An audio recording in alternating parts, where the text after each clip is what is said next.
Hello and welcome to this session. I'm your host Nuria. Today I'm going to share with you a journey of healing where the topic is think with your mind and feel with your heart.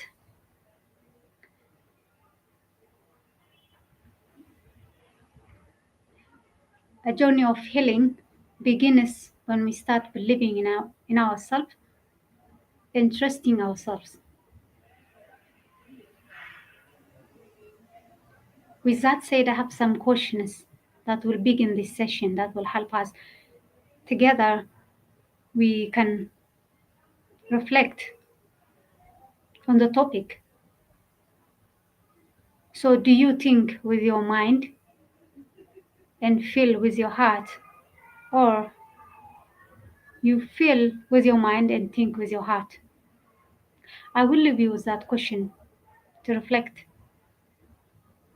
as we go through the session. Have you ever felt inadequate or unworthy?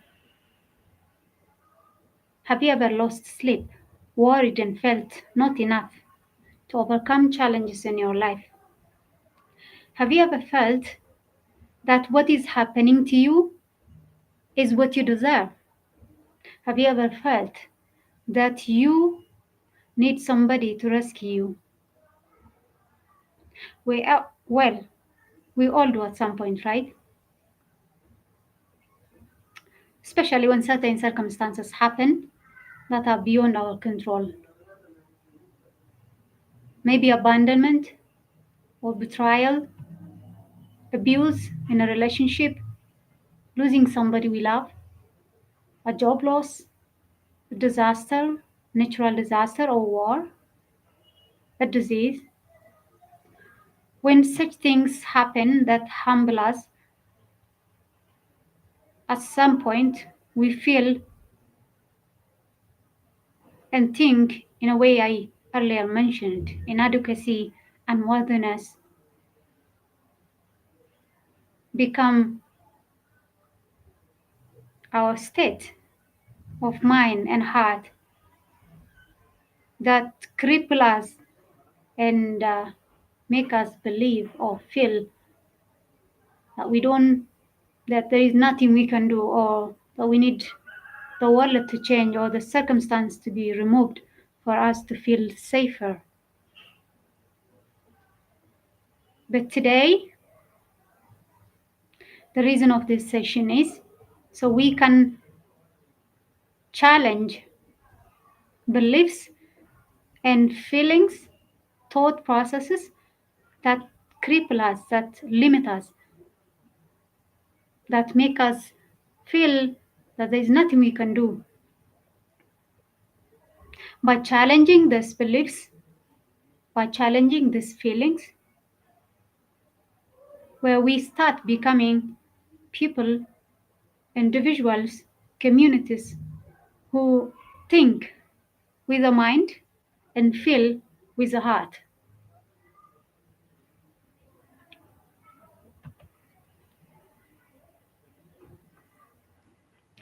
Often,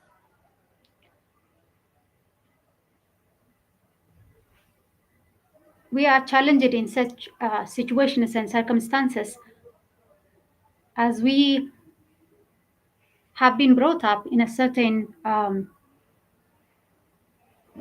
system of thinking or pattern of thinking or a belief.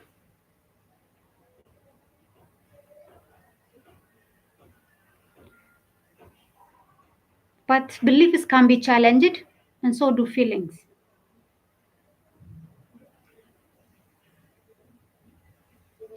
So, what to become powerful individuals who can face challenges and adversities and still, while feeling what hurts us, still to be able to think clear and make choices that empower us, choices that make us take control of our own actions, thoughts, emotions, so we can show up as powerful individuals, not as victims. But it's not easy to make such a change without education. And that's why we are hosting this event where we can teach each other with our own personal experience and how we have, what changes we have made to deal with such situations so we can empower each other. So the question is, do we know which one to choose in a certain situation or circumstance that is beyond our control? Which one do we choose? Mind or heart? Well, the mind does not feel, but it thinks. So if I am gaslighted, for example, and I reacted in anger, easily the other person could use logic to blame me and dismiss my feelings, with that shifting the attention from what hurts me to what I should have done, leaving me with guilt.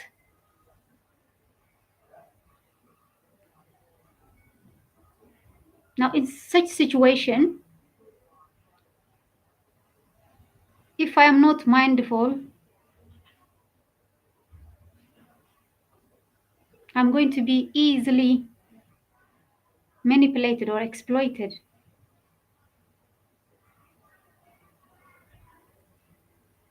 The world often teaches us to dismiss what hurts us, to silence our truth, and to dim our light.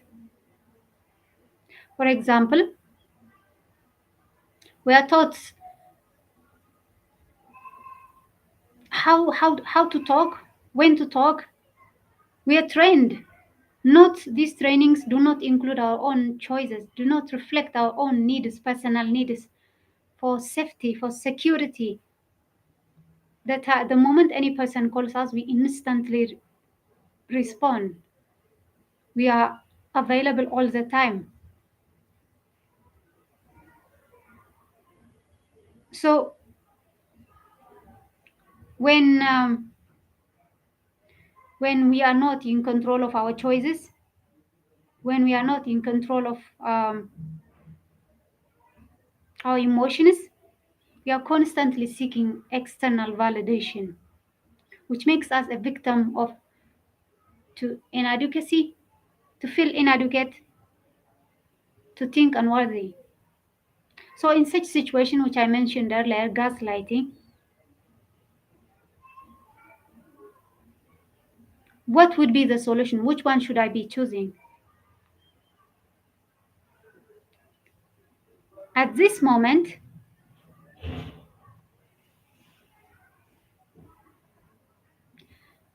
depending on myself or emotional validation is a key. So I can remain in control of how I feel, how I see myself, how I think, what I allow into my life, and what I do not allow, what kind of relationships I accept and what I do not accept. So I can set the tone, so I can be the one who's defining the standard for myself. In such situation, it would require that I choose the heart. I'm being hurt. So being hurt requires having a space in the heart to feel what hurts me without wanting the other person to accept that they have done wrong or that they have wronged me. When my emotional safety is dependent on the world outside,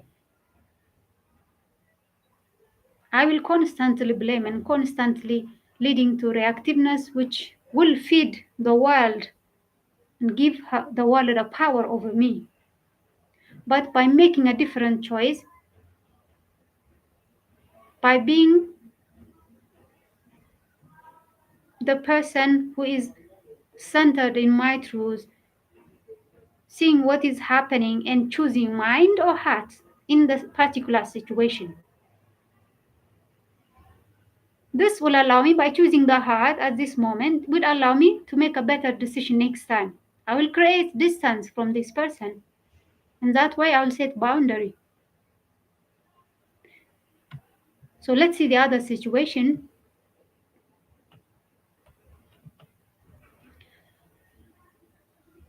Let's take another scenario. Now the heart doesn't think, but it feels. If I am in a relationship with another person where I am so much in love, I'll give them my trust, my loyalty. I'm available all the time, my attention, energy.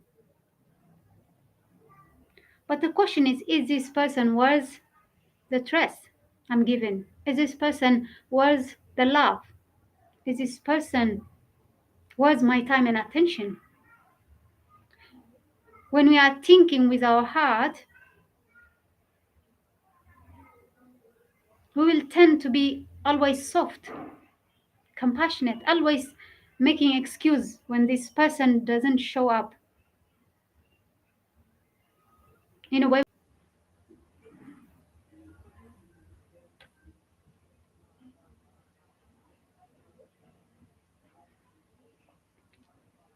so thinking with the heart, often we feel that we can't live. When we are in abusive relationship, we feel that we think that we can't live. So we are using the heart to think, I can't live without my parent who abandoned me. So I get so much attached to them. I can't live without my husband who is so abusive. I can't live without my sibling or without this. So we become so much attached to them. That thinking, it's not it's not reasonable thinking. It's emotional. So that's where it gets wrong.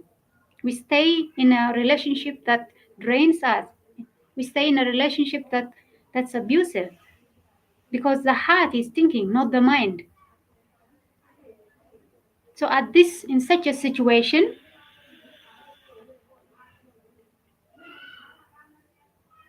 choosing the mind, no matter how much we are attached, choosing the mind, thinking clearly, is what will make us do the right decision or the right choice. But how do we get centered?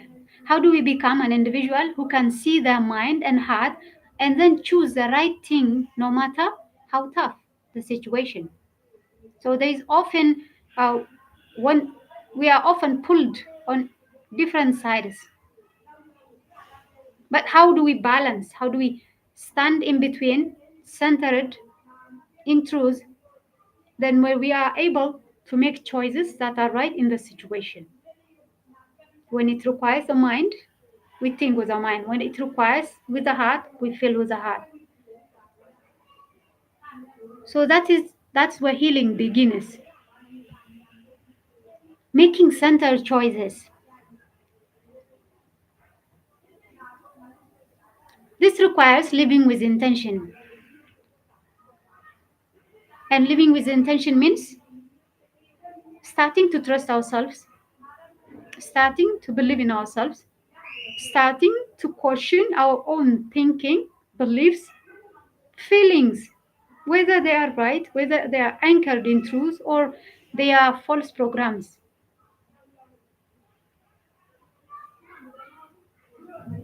Thinking inadequate creates shame, unworthiness, shame, inadequacy, guilty. But when we become centered, we become not biased to either side, but we have a center where we stand on to see the truth, to judge the situation fairly, with truth, with clarity, with purpose. So we are the center of the choices we make.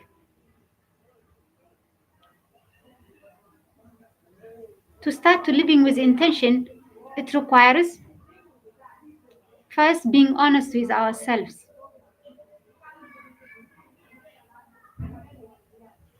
And honesty happens when there is trust. When I trust myself, that no matter if I am wrong or right, I will never leave myself. When I believe in myself, it means whether I am wrong or right, I will believe in myself.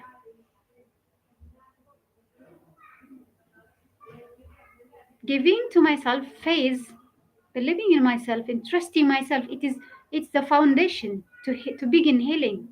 It's like giving the seed water and sunlight and a fertile soil so it can grow.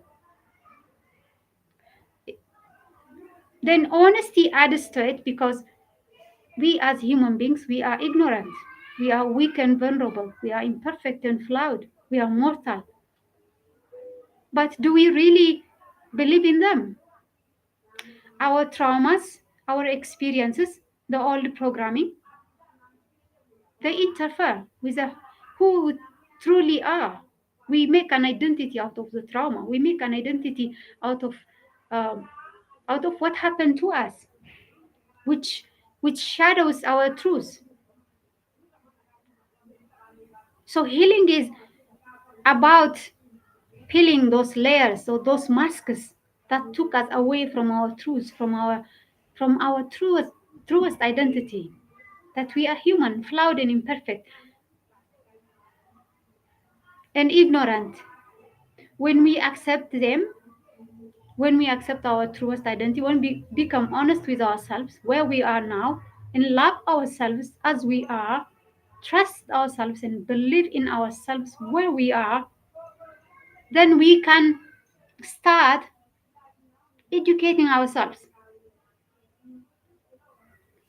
improving our character, building character, becoming emotionally stable and mature, abandoning habits that don't serve us, leaving relationships that are dysfunctional, starting building a new relationship, doing what we love, and becoming a productive part of a larger community, not living in the past, not ruminating stories in our mind, being in charge of our attention, time, and energy. So, living with intention or being centered requires removing the mask and starting fresh again with ourselves. Living harsh criticism and cruelty to ourselves, living that, starting with compassion, with kindness. When we make mistakes, being compassionate and kind. When we fail, trusting ourselves and believing in ourselves that the next time we'll do better. When things don't go our way, assure ourselves that it's going to be okay, that we can survive any storm, still believing and trusting. See that by being nurturing, caring, supportive, and loving, we create a fertile soil in our heart and a clarity in our mind where our soul flourishes, where truth becomes what dictates us, our life, not falsehood, not dishonesty, not denial, not perfectionism, but embracing truth, embracing flaw and imperfection, and then being willing to work on ourselves and to have a personal connection with God daily where we can sit and talk. So here are some of the routines we can create for ourselves to become centered. Self-care, having a daily self-care routine.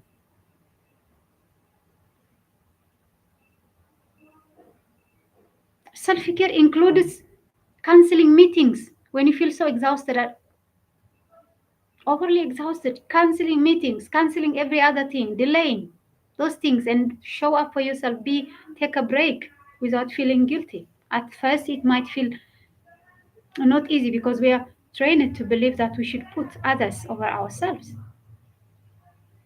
When we see ourselves that we are completely lost in the work and we are energy drained, taking a break. When our mind is so much over, we are so much emotionally overwhelmed and our mind is replaying a story of horror, taking a break and sitting down and breathing, talking to God and crying through it if you need to.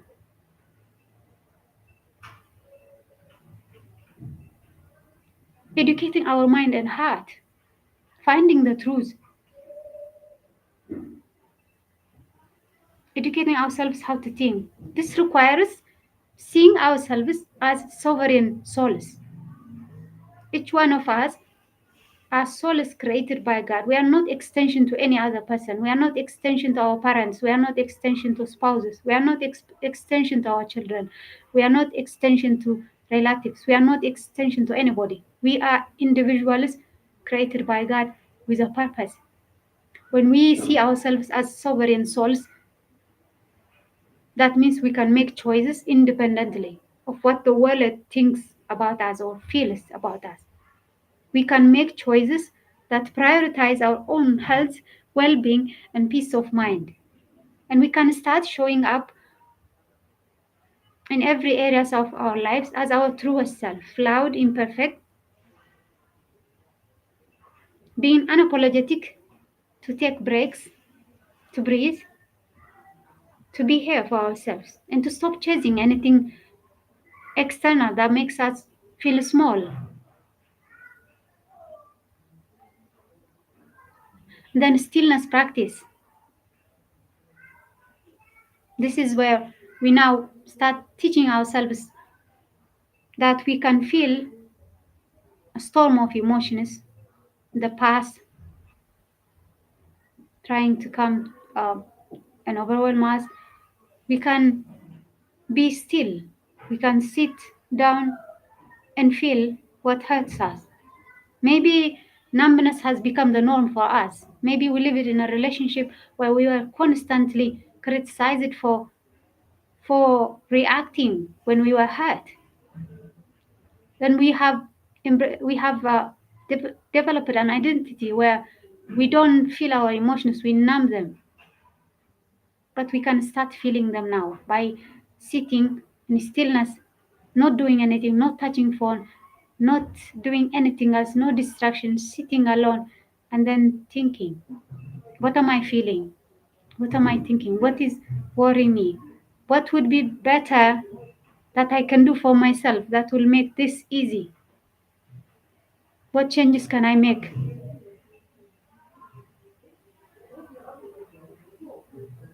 Day by day, building this practice where we become more calm. When our emotions rise, when we are angry, we quiet the harsh judgment from our mind. Our mind does not understand what pain we are carrying. Our mind does not feel our pain, but feeling it with the heart, feeling it, crying through it, feeling the fear, feeling the shame, feeling the guilt, feeling the anger, but not be controlled by them, feeling the sadness, but still do what we want to do, disciplining ourselves, setting boundary, saying no to any relationship that constantly drains our energy. Some people constant, the moment they come to us, we feel energy drained. We can, our soul screams and says, no, I don't want to be with these people.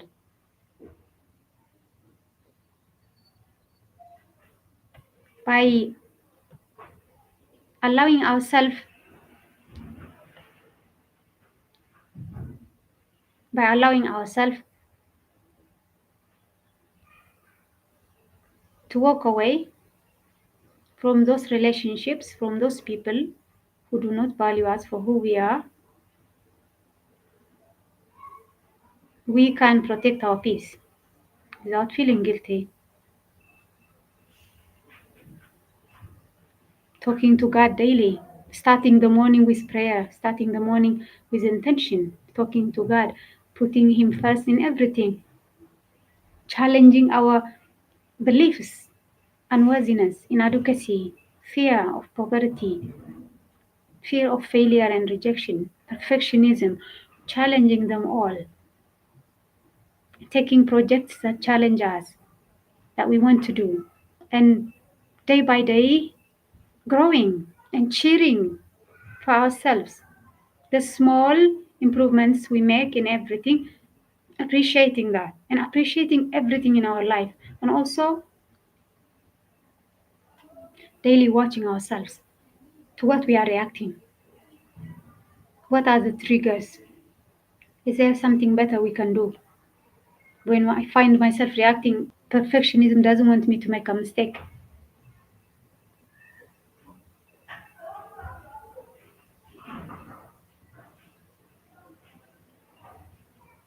Doing what we love. Maybe love painting, do painting. Maybe you love going to some, like traveling or something, do that. So doing what we love is an act of self-care. Maybe you want to buy some dress you liked, you were delaying it for so long.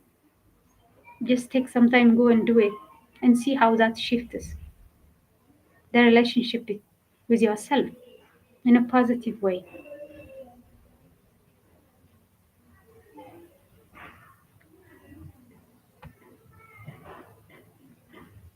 So my question, I leave you as I end my this session. I leave you with a question: what change do you want to make today to live your truth? Thank you for watching.